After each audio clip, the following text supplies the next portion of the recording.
તો અમેરિકાએ પોતાના પાયલટને કેવી રીતે બચાવ્યો તે જાણીએ. તો જે પાયલટનું રેસ્ક્યુ કરવામાં આવ્યું, ફાઇટર જેટ ક્રેશ થયા બાદ જંગલમાં આ પાયલટ છુપાયો હતો. આ છુપાયેલા પાયલટનું રેસ્ક્યુ કરવામાં આવ્યું. ફાઇટર જેટમાંથી નીકળ્યા બાદ પહાડની ટોચ પર તે પહોંચ્યો હતો. તો ઊંચાઈ પર પહોંચી અને ઇમરજન્સી ડિસ્ટ્રેસ સિગ્નલ તેને મોકલ્યો હતો. તો અમેરિકન રેસ્ક્યુ ટીમનો સંપર્ક કરવામાં તે સફળ થયો અને રેસ્ક્યુ ટીમે પાયલટને સુરક્ષિત બહાર કાઢવા માટે ઓપરેશન શરૂ કર્યું. રેસ્ક્યુ ઓપરેશનમાં સ્પેશિયલ ફોર્સના કમાન્ડો જોડાયા હતા.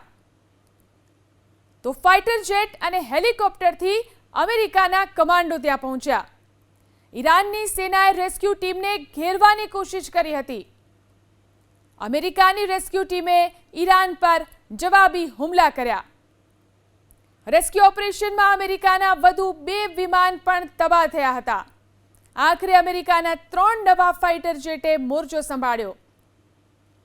પાયલટને બચાવવા માટેનું અભિયાન અંતે સફળ થયું. તો પાયલટ માટે આ રેસ્ક્યુ ઓપરેશન કરવામાં આવ્યું. ઈરાને અમેરિકાના પાયલટ પર જાહેર કર્યું હતું ઇનામ.